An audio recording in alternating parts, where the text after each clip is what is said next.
ఇక టన్నెల్లో చిక్కుకున్న 8 మంది ప్రాణాలపై ఇప్పుడు ఉత్కంఠ నెలకొంది. ఇప్పటి వరకు వారు టన్నెల్లో చిక్కుకుని 30 గంటలైంది.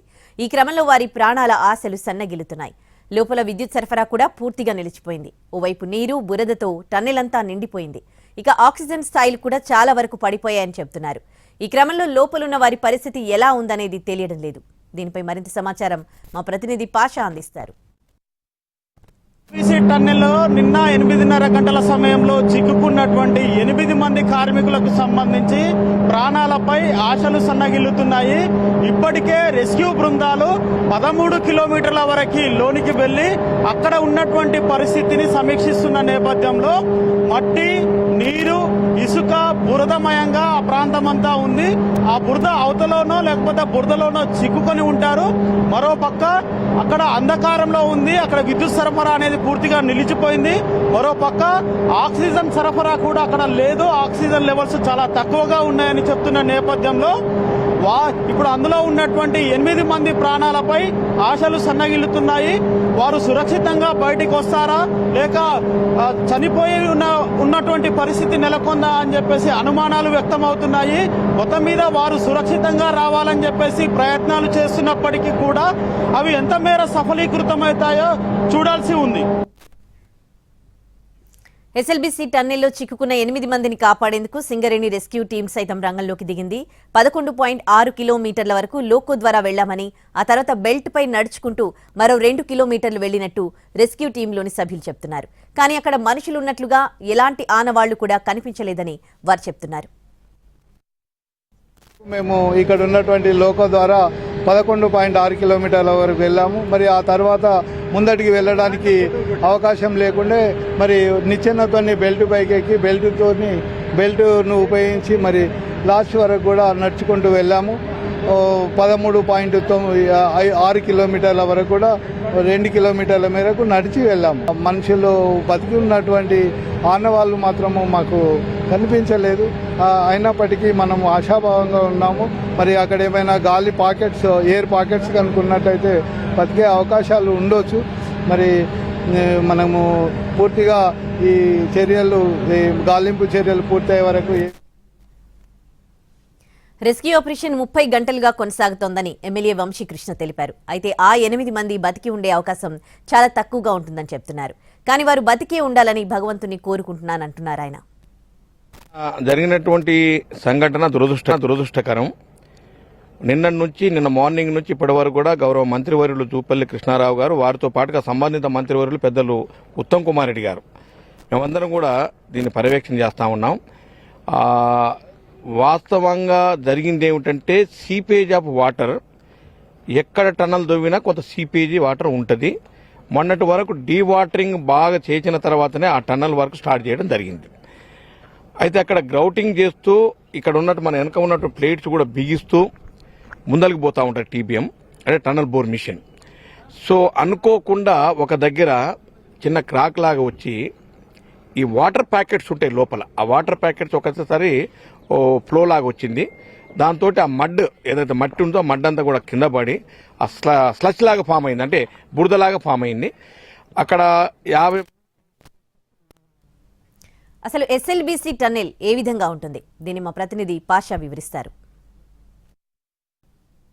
ఎస్ఎల్బీసీ సొరంగ పనుల్లో ప్రమాదం సంభవించి 8 మంది లోపల చిక్కుకున్నటువంటి పరిస్థితి. ఈ టన్నెల్ సంబంధించి పూర్తి వివరాలను నేను మ్యాప్ ద్వారా మీకు వివరించే ప్రయత్నం చేస్తాను. శ్రీశైలం రిజర్వాయర్ బ్యాక్ నుంచి నల్గొండ జిల్లాలోని తెల్దేవరపల్లి వరకు 43.93 అంటే సుమారు 44 కిలోమీటర్ల మేర టన్నెల్ వర్క్, అంటే నల్గొండ జిల్లాలో 3.5 లక్షల ఎకరాలకు సాగునీరు అందించే లక్ష్యంతో 2005లో అప్పటి ప్రభుత్వము ఈ ప్రాజెక్ట్ ని చేపట్టింది. మనం ప్రస్తుతం ఉన్నటువంటి పాయింట్ నేను పెన్సిల్ తోటి చూపిస్తున్నాను. ఈ ప్రదేశంలో మనం ప్రస్తుతం నిలబడి ఉన్నాము. ఈ ప్రదేశంలో శ్రీశైలం బ్యాక్ వాటర్ నుంచి నీరు తరలించేందుకు టన్నెల్ స్టార్టింగ్ పాయింట్ గా మనం దీన్ని పేర్కొనాలి. ఈ స్టార్టింగ్ పాయింట్ నుంచి సుమారు 13.50 కిలోమీటర్లు, అంటే 13.5 కిలోమీటర్ల మేర పని పూర్తయింది. టన్నెల్ కి సంబంధించినటువంటి ఆ సిమెంట్ బ్రిక్స్ ని కూడా ఫిట్ చేసుకుంటూ లోపలికి వెళ్లిపోయారు. 13.5 అంటే ఈ ప్రాంతం, నా పెన్సిల్ ఎక్కడైతే చూపిస్తుందో ఆ ప్రదేశంలో, ఈ ప్రదేశంలోనే ప్రమాదం చోటు చేసుకుంది. అయితే ఎగువ నుంచి ఇక్కడ నల్గొండ జిల్లాలోని తెల్దేవుర్పల్లి ప్రాంతం అంటారు, దీన్ని నక్కలగండి రిజర్వాయర్గా పేర్కొంటారు.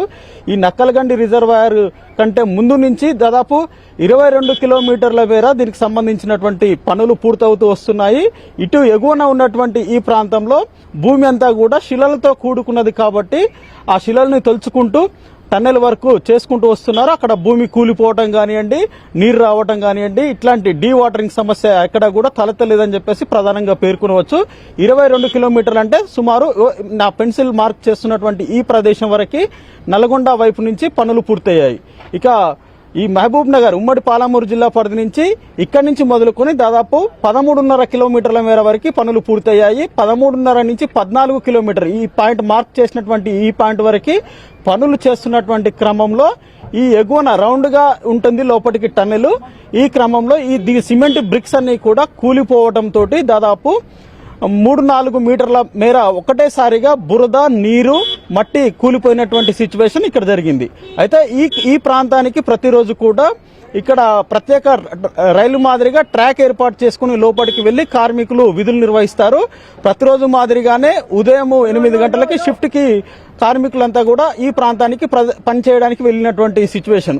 అయితే ఈ ప్రాంతంలో మట్టి మెత్తగా ఉండటము, నీరు చెమ్మ రావటము, దీంతో గత కొన్ని రోజులుగా వర్షాకాలంలో పనులంతా కూడా నిలిపివేశారు. గడిచిన 7-8 రోజుల నుంచే పనులు మళ్ళీ పునఃప్రారంభమైనట్టుగా తెలుస్తూ ఉంది. సన్నాహక పని ప్రారంభించేందుకు సన్నాహకంగా అక్కడ ఉన్నటువంటి వేస్టేజ్ ని తొలగించే క్రమంలో భాగంగా కూలీలు దాదాపు 50 మంది కూలీలు ఇక్కడి పనిలోకి వెళ్లారు. అయితే ఈ స్పాట్ లోనే ప్రమాదం సంభవించింది. ఈ స్పాట్ లోనే ప్రస్తుతం బోరింగ్ మిషన్ కూడా లోపల ఇరుక్కుపోయినట్టుగా ఎన్డీఆర్ఎఫ్ బృందాలు చెప్తున్నారు. ఈ స్పాట్ లోనే ఇసుక, మట్టితో మేట వేసి బురద మొత్తం కూడా ఈ స్పాట్ లోనే ఉన్నట్టుగా తెలుస్తా ఉంది. ఈ 8 మంది కార్మికులు చిక్కుకున్నది కూడా ఈ స్పాట్ లోనే మనం జరిగిందని చెప్పేసి స్పష్టంగా పేర్కొనవచ్చు. అధికారులు చెప్పిన దాన్ని బట్టి తెలుస్తా ఉంది.